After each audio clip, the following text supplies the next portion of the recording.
And welcome back, everyone. And by welcome back, this is actually our first podcast of this first amazing season of Survivor Liberty University. We're joined here on facebook.com/live reality games, or you can check us out and follow us on YouTube/live reality games for all your live reality games coverage, as if I don't say that term often enough these days, right?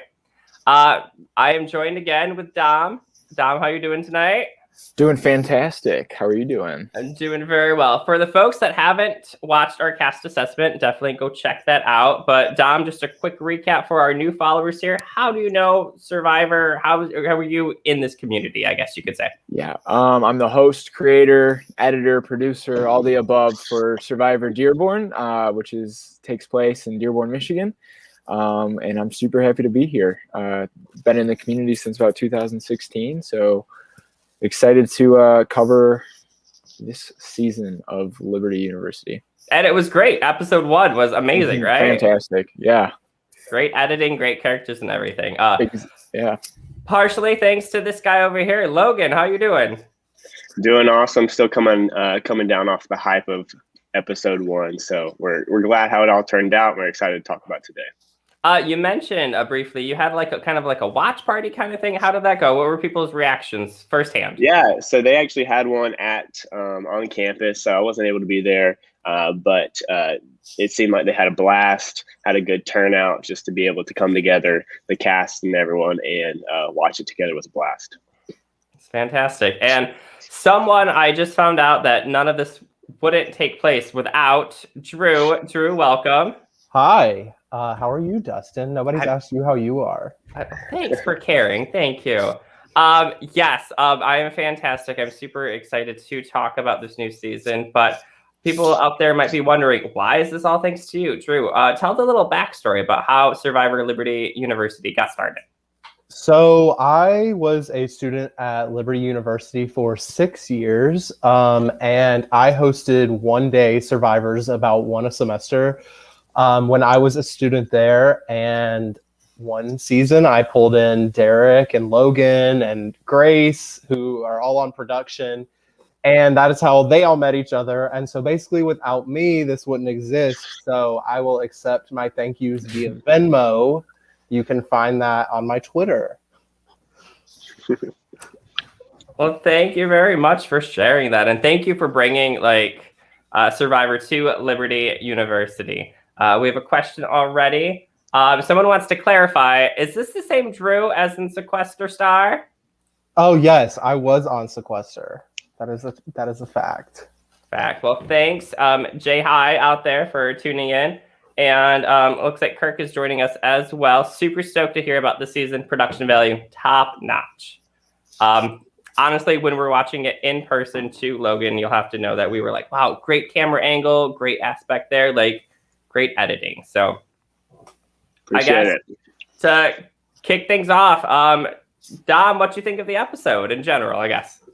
For a first episode of a new season, I thought that was fantastic. It really drew you in. It really, production, like we have talked about, was top notch. Everything was there. And that's some stuff that you don't really see on first episodes, let alone on like a first season. So you guys did a fantastic job, fantastic editing. Great twist, great characters, and I'm so excited, to see where this goes. Yeah, you mentioned great twist and everything. I was surprised that there weren't more people to talk about the twist. Now, generally speaking, from here on out, there will be spoilers. So anybody watching, listening at home on podcast, anywhere like that, please pause and watch the episode and then come back and find out all the great information. But we started with the big twist. Contestants were able to take a personal clue and disadvantage their team. Dom, what did you think of the twist? I thought the twist was fantastic, especially with how it ended up playing out in this first episode. I was a little surprised that the Red Tribe, what's the name of the Red Tribe? Tigress. Yep. Tigress, yeah. I'm surprised that the Red Tribe, Tigress, nobody took it. And that was a big shock to me. But then we have the other tribe where 2 people took it, and that was, TV gold. And I'm so glad that we had Ben take it as well as David. So Let's be very specific here. I think we're all very shocked that Sam didn't take it. I was very 100. shocked. You could see it on his face that he was just like, he was torn between the two. But when we revealed, so I was with the cast doing some stuff, and we were filming kind of their reactions and stuff. And Grace was doing the twist part with Lauren, who was another person on production. And they came back to me and they said no one took it on Tigris, and I was worried that it was just we're gonna have to scrap it. Like, no one took it. It was a waste, but whatever. Well, no one has to know. And then we realized that we had those two other people, and we were so glad it paid off. And then in that first episode, that first week, I mean, it paid off completely. It was awesome. Yeah, 100%, Drew. I think you nailed it. I was so surprised that Sam did not take it. But I was a little surprised that David took it too. Being a new player, I mean, Alexa did point out that maybe he was a new player. He didn't know how this team bonding thing would work. So that kind of makes sense.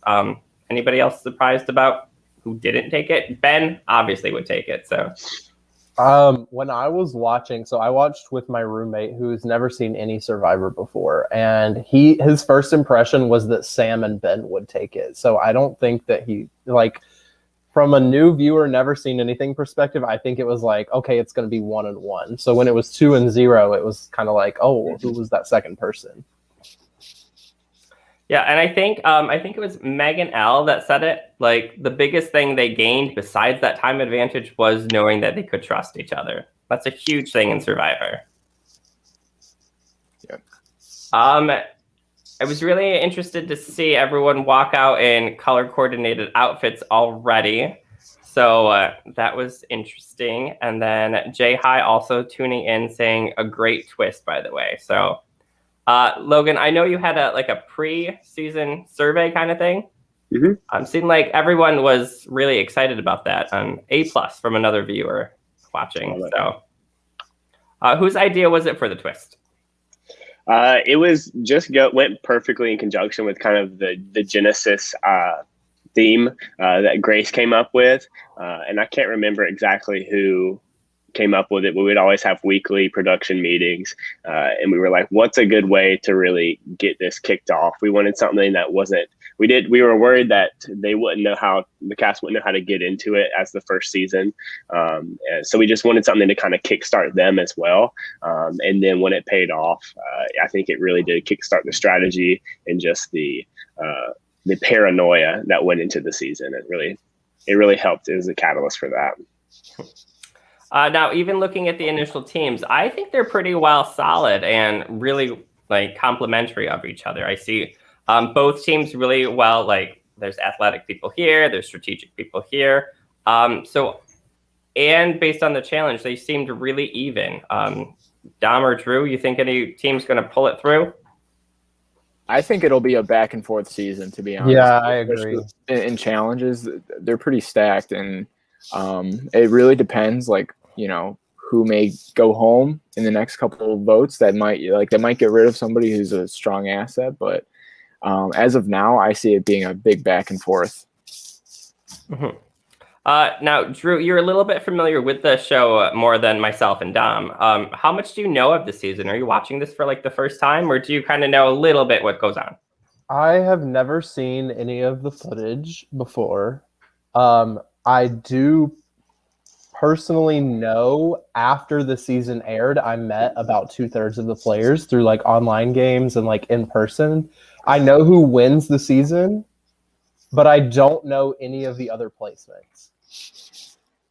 So Very cool. Yeah, I don't know who's to a minimum. Yeah, I don't know who's making merge. I don't know basically third through next boot. I don't know, but I know who wins. So yeah, and obviously looking at our cast assessment here on screen, Tom and I have no idea because I placed David all the way at 5th place.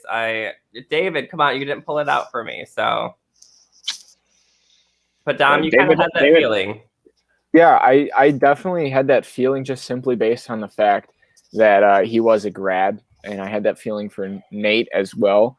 Nate managed to avoid tribal council. So Nate, congratulations on not proving me right as first boot. But that gut feeling that a grad might be on the outs it was definitely there with David, and we saw that with how he wasn't able to interact with a lot of the cast members simply based on the fact that he lived off campus. Well, and jumping ahead a little bit, Nate was kind of onto that when Ellie made her. I don't think she meant anything by it, but Nate was very, very acutely aware of like, oh, I'm a grad. Are they going to see me as a threat? And clearly later we see him act on that by his conversation with Dawson. He jumped on that fast. Nate is really intuitive to that too. And he's like, oh, I better watch out for Ellie. Which is scary because Ellie is so likable for everyone. If Nate pursues this further, he might get some kickback in that. I know she just said a comment and he might be reading too much into it. So let's see here. Initial cast assessments, Dom. How do you think we paired up? Do we think we assessed everyone really well? I would like to say Liz really found herself in a really strong position, I thought. Yep. And from her initial, I just thought she would be like more laid back and more cautious, but she found herself pretty well in an alliance already. So I was surprised by that. Yeah, I thought Liz definitely proved me wrong. I think I'm wrong on my boot list order after watching the complete first episode. So I wish I could change that up. But no, she definitely had a good episode. And I think we also we're really solid on Luke. I think Luke had a fantastic episode. So I was wrong on Liz, and I feel like everybody else I was kind of right with.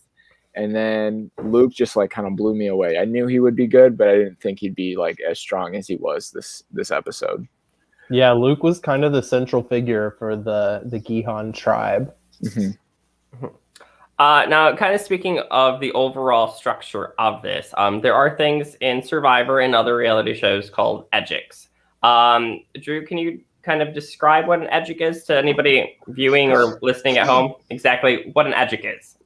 I know there's a whole like paragraphs and articles, but like it's just a ranking of survivors. Or it kind of assesses 3 different qualities per like episode by episode of each person. It assesses kind of like how important the character was to the episode, the perception of the character, whether it was positive, negative, mixed, or neutral, and then how visible the character was in the episode, and then kind of using the combination of edit and logic, edgic, you can determine who's in the best position to go far or win. Gotcha. For everyone watching live with us on Facebook and YouTube, I'm going to put up on screen an edgic that Drew kind of made. So it looks like, Drew, who would you say is your top character in this? Like, what are we looking at here? Well, Luke by far has the most standout. According to my chart, not that I'm perfect. I would agree. I would agree with your with Luke's placement here. Yeah. Yeah. Luke was very central. Clearly a character who has a story going on in the episode, positively perceived, very visible in the episode. Dawson, I also think, was set up in a good position in the episode. And then there's Garrett, who is. What is Garrett doing? Who knows? Where is Garrett? It's a term, Purple Kelly edit. Is that right? Yeah, Purple Garrett. Purple Garrett. Right. I expected to see that from Garrett coming out of the gate, to be honest. Just simply based on like his, our cast assessment. I feel like he would be under the radar and just kind of like flying by. Pun intended, because he's that aviation major. So, but no, I definitely see him kind of getting like, sliding by at least to a certain point, just kind of going off of maybe physical ability in these challenges. Cause that's really where I noticed him was in the first immunity challenge, was how, dominant it seemed like he was out there. All we really saw was just running down the field, but compared to everybody else, I saw him, really stand out. He's got the long legs, lanky, able to get places fast. Mm-hmm. I'm really curious to see if Garrett does go through the whole season just as like that challenge character, or if he does try to do something strategic. I don't know if he has the ability to be strategic. We haven't seen anything. I don't know. Yeah. Because really all we saw of him was his performance in the challenge, and then like a really quick confessional of him being like, yeah, we all really liked each other. And like, that's all we saw.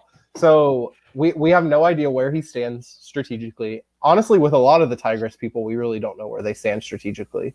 But yeah, I'm very interested with Garrett, because Garrett's the person in the episode we got the least from. Well, talking of the Tigress people and how, like, strategically, we do know 2 of them are pretty strong tided, I guess. I don't think that's a word, but definitely Dawson and Nate had that little strategic breakfast, just like the episode is titled. So I really think the editors may have brought attention to this meeting, and maybe this meeting is the initial start of something stronger on Tigress.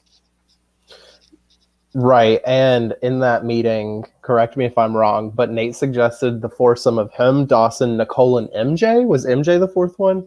Yeah, and I think it was one, like, Dawson picked MJ, and then Nate picked Nicole, so... I mean, I like that 4. I clearly see why Nate didn't want Ellie involved in that, but... yeah, I don't know. I thought that whole interaction and then the follow-up confessionals were interesting, because Dawson was not about the strategy. Dawson was not thrilled that whole thing happened. So I don't know. Will it actually be an alliance, or is it something that Dawson's just saying, okay, fine? Mm-hmm. Yeah, I feel like Dawson made the same comment that Nate did. Once Nate listened to that comment that Ellie made, Dawson was also like, oh, Nate said I was really friendly, so I should watch out for that. So everyone, even though they have all this trust built up of that first challenge, everyone is second guessing everything people say. Yeah. A little behind the scenes of Tigress too is like at the very beginning, we were kind of shocked that there was so little strategy. They really were taking it slow. They kept talking about the family that they had going on, and they really didn't want to mess that up. So it was really surprising that I don't know what sounds coming through, but yeah, they were really slow to start on the strategy end. And I think some teams are, especially for the first season of Survivor at this university. Everyone doesn't know how to play Survivor quite running right off the bat. So that's another thing that actually did shock me about Sam. I kind of expected Sam to hit the ground running and maybe overplay the first week, but we didn't see him doing any strategizing or social strategizing, at least. True. Let's see here. What everyone think of the challenge? I thought the challenge was super well constructed. It like fun Easter eggs, and then you tied up a crate just like a treasure chest. It was really creative. The only thing I missed was I have no idea what the phrase was at the end. I am so bummed. I couldn't see it in the replay. Yeah, it was avoiding elimination. So the Tigress tribe avoided the elimination, got through that first round. But we were really surprised with how the Gihan tribe did overcome that time deficit. Once we saw 2 people and Tigress was that far in the lead, those runners really made up that time and put the log solvers in a really good position to come through. And that's where Gihan just fell flat. Dom, this takes me back to kind of watching Dearborn. Did you have a sense of, oh yeah, we could totally do this game? Oh, 100%. I was taking mental notes that whole time, the lock and the crates. I have a ton of milk crates back home, and all I really used them for was just like plank of wood and moving it across the field. So seeing the way that you did the chains and the locks, that was definitely something that if I were to revive the franchise, that I might, put into it. But you can never go wrong with a, backyard live reality game version of Survivor and starting off with just run out into a field, grab something, come back. Mm-hmm. And that, with a puzzle at the end. And I think you guys did a really good job with how that was done. I agree. It was a good combination of athletics and also mental acuity. I don't know. Yeah. It was great. And avoiding elimination, that is a big, long word. So congrats to the Tigress team for figuring that out. So plenty of vowels. Also, I wanted to mention, you were really smart in editing to capture people's voices. It looks like you had a phone in front of them. kind of to record? Yeah. So we were not really sure how that was all going to go, getting sound and stuff. So we pulled sound from some cameras and then did some voiceover or with voice memos and stuff like that as well. So very rinky-dink kind of production, but we tried to get the best quality we could. It didn't seem rinky-dink. It worked really well. Yeah. So. Yeah. I noted that. I mean, you guys did fantastic. I think I rarely, I don't know if I've seen like a live reality game that has like the voiceover for a challenge as well, like as nicely done as you have, because like I always try to do it, but I always end up like getting distracted when I'm hosting the challenge and making sure everybody's like not hurt. But you kept going like as the host. That was a fantastic job. So nice job. Yeah, I appreciate it. Other than my sporadic breathing through the mic, I think it did good. it was pretty good, except for the very breathy sounds. But for our first challenge, it went by in a blink of an eye, but we were like, wow, that was pretty cool what we just did, and it was a good start to an awesome season. Let's see here. So after the challenge, the blue team is really like doubting their teammates and trying to figure it out. Based on my notes, Addie thinks it was Luke. Ben thought it was Luke and Alexa, and then Nathan thought it was Megan. So the blame for whoever took the clue was out there. I could see the reasoning behind everyone, but I'd be really sus on Ben, that's for sure. I will say that segment, like of back-to-back clips of everybody being like, I'm pissed off, I'm angry, I'm frustrated, like that was great. I also do want to say Alexa pinpointed both of the people like in her confessional that got the advantages, and I was like, okay, good for her. Perceptive. Yeah, everyone, I mean, the accusations are running wild from the get-go, and you see it throughout the episode. It's taking more time to build trust than I think would be normal. After a couple conversations, you can maybe build that trust up, but it took that entire week for people to be like, okay, these are the people I can trust. And were they right to actually still trust them? Maybe not, because they still didn't suss out Ben completely. But the accusations were hilarious to watch. Well, I'm glad Ben searches for the idol. Like, he got that clue. He risked the challenge, per se. So I'm glad he was out there. I'm still disappointed that David didn't understand exactly what to do with it. I got that from your little exit interview you did, Logan. Yeah. For everyone watching at home, check out their YouTube channel. Logan sits down and talks to David. Just a little brief interview about his interaction with the game. So interesting to hear that. It's really good insight. Yeah, David being a Big Brother guy, he had no idea what it was. He thought it was, and he had a good idea with thinking, hey, let me align with people who know the game well, and maybe they can give me insight into what this is. He just didn't have quite enough time to do that. But yeah, he kind of fell flat in the execution of his strategy, taking the temptation. Yeah, and we do see in Ben's confessional when apparently David told Ben, basically told Ben that he got the advantage, and Ben was like, okay. And that might have been a tipping point for some people, had Ben told others. Yeah. And he did share that knowledge too with everybody. It wasn't as much in the episode, I think, but he did pretty much. Everyone knew that David told him that it was a piece of paper. Oh, okay. Wow. Yeah. So that kind of makes sense. I was surprised to see how the votes flipped around, and so that makes sense. Yeah. That was also, my first. Go ahead. Somebody. I was going to say kudos to Ben.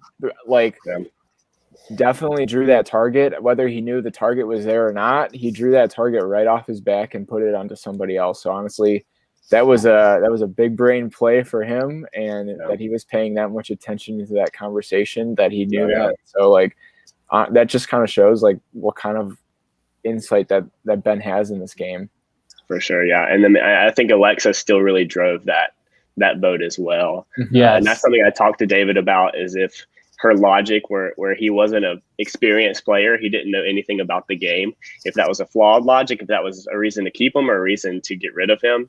David, of course, said, that's dumb. I think you would want to keep those people around. He's like, I could have been a floater with using his big brother terms. But Alexa was adamant that he wasn't a contributing part of the team, and that's a reason to get rid of him. So yeah, I was actually the whole episode, the first time I watched it, the whole episode, I was like, why are they going for David? It doesn't make sense. He's not a threat. And so that was my one thing with Alexa. I was like, obviously she's perceptive. She's in a good position strategically, but why is she going for David? And I still don't know that it was the best move to get David out first, but I think it's the best move that they can make right now, as like, you're new into the tribe, first season, don't know anybody, most people don't really know how to play. So having that collective vote out, the unanimous vote that, after, not being able to trust two people on your tribe, having that for the first vote out, I think might have been the best move as a tribe. Again, like you were saying, Drew, I don't know if it's the best move for an individual, but at this point in the game, I felt like, it was a smart move in the game. Mm-hmm. And we couldn't say it was a unanimous because there was that one vote for Addie Grace. But I do think Luke probably threw it on Addie Grace just in case of an idol, perhaps, since they were aware that he had some kind of paper from the advantage. So that was the first thing. As soon as the episode ended, I texted Derek and I was like, Derek, I have 2 questions about the episode. And my first question was did Luke throw his vote in case of an idol? And my second question was, who told Addie Grace and Megan about the David vote to flip it? And I got a little bit of insight on that. I don't know, Logan, if you want to Yeah, go for it. Yeah, share what you want. Oh, I didn't know if you wanted to. From what I was told, apparently the combination of Nathan and Liz in the car ride to Tribal Council told Addie Grace and Megan that the votes were going on David, and so they flipped. Yeah. So pretty much Liz on the way to Camp Hideaway, which is where our tribal was. So in like a 10-minute car ride, said, "Hey, we're all voting David. You might as well too. Don't make yourself put yourself on the outs." And the girls flipped on him just like that in less than 10 minutes. So my goodness, they were not very loyal, clearly, to David. Well, it sounds like David had some hardships connecting with people just in general based on his schedule and leaving Luke out in the dark. Not something great to do, folks, for watching at home. For the people watching at home, we are doing the recap of episode 1 of Survivor Liberty University. Next episode airs, Logan, when? This Thursday at 8 p.m. Eastern. So you can check us out on our YouTube page, Survivor LU, or on Instagram, Survivor LU. Hit us up there for this next episode 2. Fantastic. Let's see here. I want to talk specifically before we get into the Blue Tribe, because we're going into tribal with them. Red Tribe. I, as a huge fan, my winner pick, Megan Al, she already starts to target someone. Like, some targets are forming. Even though Red Team did win, she thinks Sam is kind of aggressive and a secret fan of the show. So Megan's got her eyes pointed in that direction for whatever it's worth.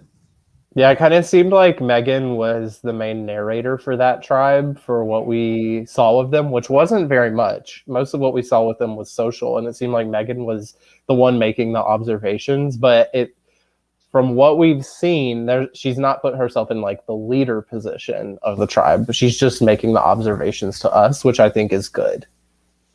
Mm-hmm. I was a little disappointed by MJ. MJ wore like flip-flops to the challenge, so that was a little disappointing to see. I didn't notice that. If you go into like a running challenge or something, you better be prepared to kick those sandals off at least and go for it. But yeah, Megan Al as my pick. I think she's in a good position, or at least from what we've seen, which is very limited. Anybody else? Red Team? I think. Go ahead, Drew. Oh, I was gonna say I think Nicole is definitely one to watch out for because we didn't get very much from her, but what we did get from her was idols, idols, idols. And That's right. so I do think that we're set up potentially for a Nicole idol find or something to that effect, at least more idol hunting in future episodes. So I think that's good. And if she can get ingrained in that 4-person alliance, not as the one who's leading it, good for her. I have Nicole as my winner pick, and so I will be rooting for whatever Nicole does in this game. And I was hoping for a little bit more narrative throughout the episode to kind of give that edgic, but I was really happy with what she gave. I think she has a decent grasp on what is going on in the game, and I want to see I don't want to see Red Tribe go to Tribal because I like all of them on the tribe. Dare I say all of them? But yeah, Uh-oh. I think they're a good tribe, and they're very cohesive, and I think that's where all the gamers are at actually, and that their first tribal or whatever, how many more tribals that they have, could get a little bit messy. Good for us as viewers, but I'm excited to see what happens with them. I agree. I think if they have to go to tribal soon, it's going to be really messy because on the blue tribe, we have a pretty clear divide of like 5-ish to 2. Whereas this tribe, nobody's strategizing. Everybody's kind of just like, oh, we're a big group. Mm-hmm. We all love each other. Our Kumbaya tribe until something goes wrong. Yeah.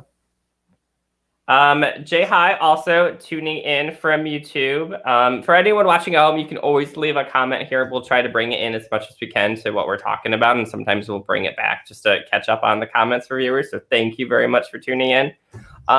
Looks like Jay Hi does say that it could be an overall strategy for the blue team.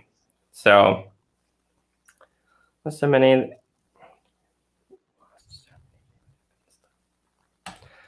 He thinks it really came down, or she thinks it really came down to whoever took the advantages. So maybe that's something we're not going to get too much of, but maybe the challenge will come up and that temptation will come up and we'll see something else. So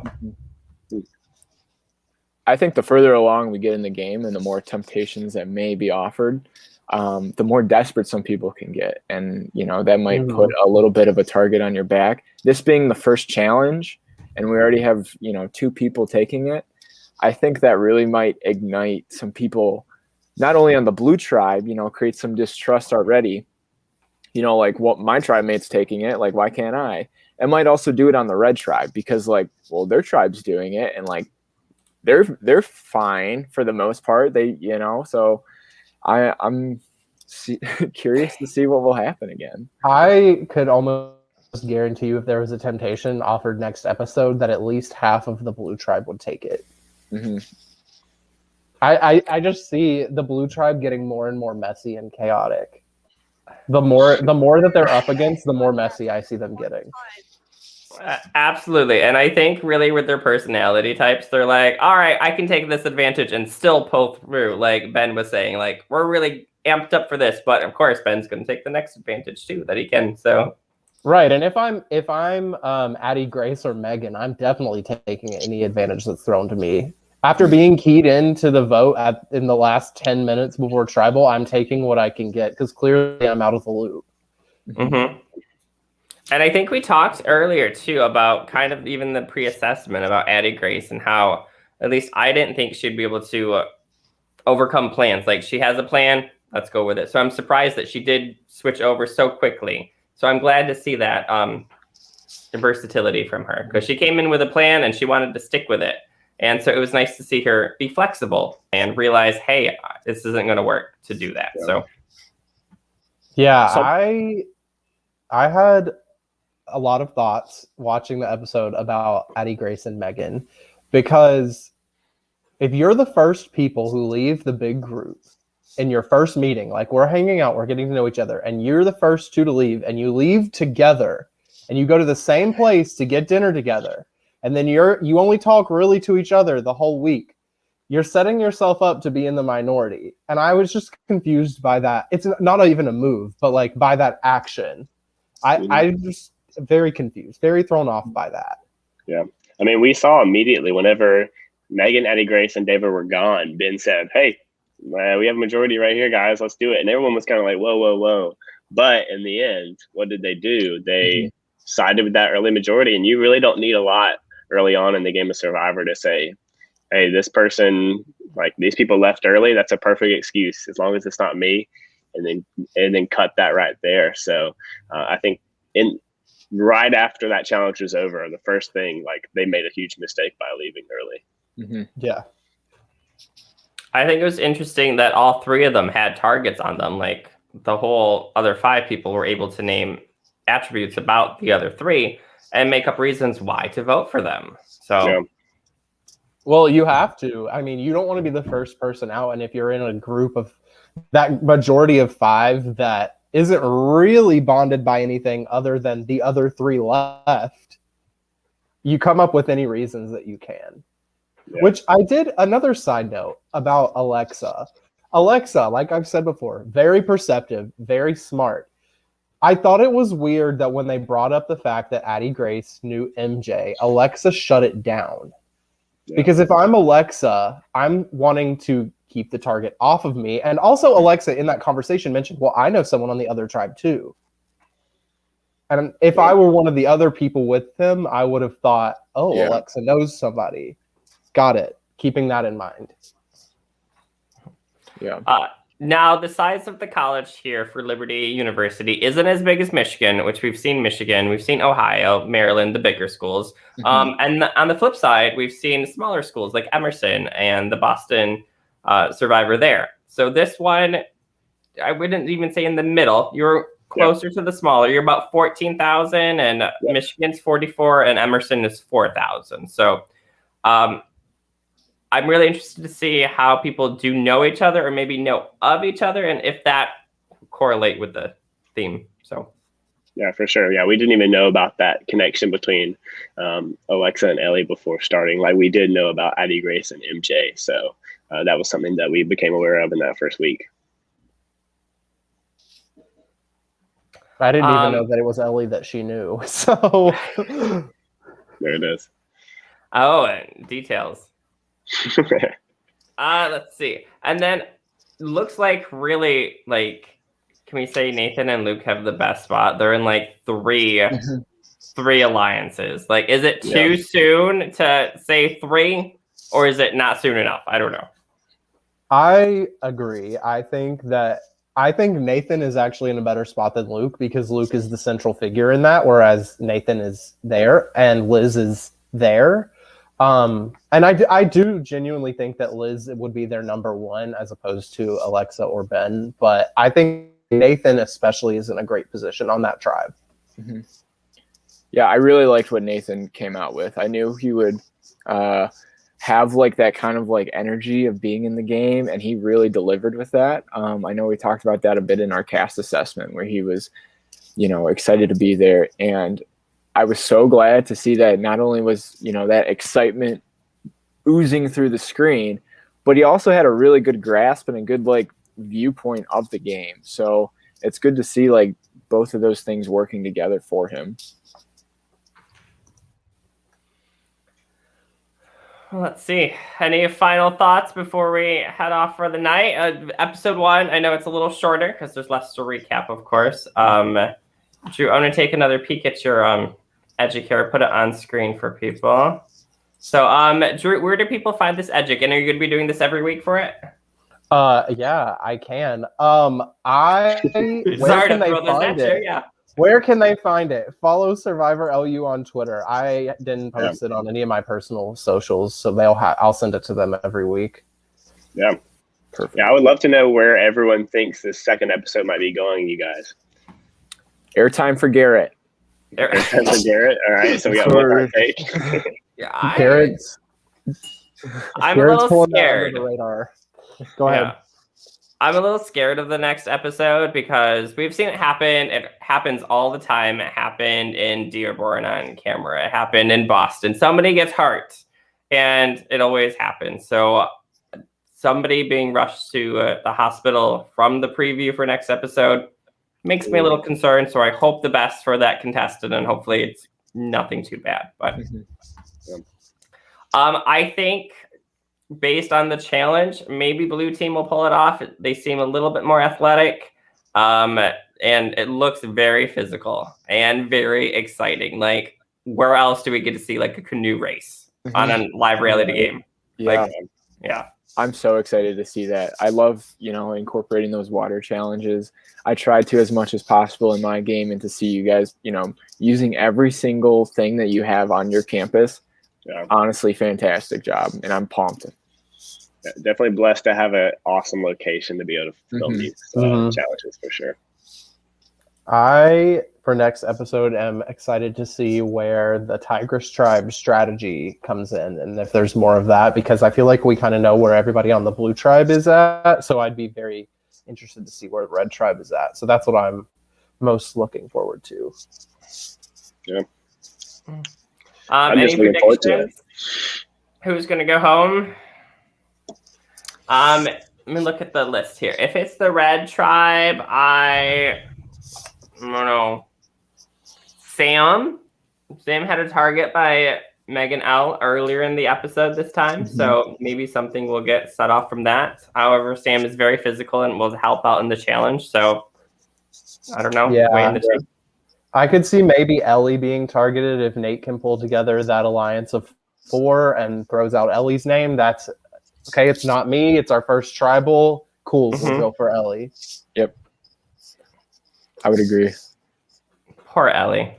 I hope it's not you. I hope it's nobody. This is a free round here for everyone to get to know each other. Blue team, I would think probably Addie, Grace, and Megan are still on the bottom, and I don't know if they're going to be able to paddle out of it. So those are my picks as well. I think Addie Grace might have a little bit more of a target just because of her connection, and some people might catch on. But like we said, Alexa kind of shove that in the corner.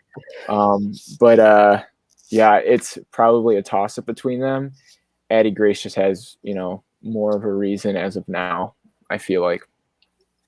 Yeah, I was thinking if it was the blue team that loses, that Megan maybe would be the one, because we got a lot of confessionals from people on that tribe saying that Megan was the biggest threat on their team because she's physical and smart, and likable. According to the confessionals, she's likable. So, there we are. Perfect. All right. Well, thanks everyone for tuning in to our recap of episode 1, season 1 of Survivor University, or Survivor LU, if you will. You can follow them on YouTube, on Facebook, and on Instagram. We're out here for facebook.com/live reality games. Make sure you tune in for the next one. And we'll see you back here next Monday at 7. All right. Thanks everyone for hanging out. Drew, Dom, Logan. Super fun. So see you next time.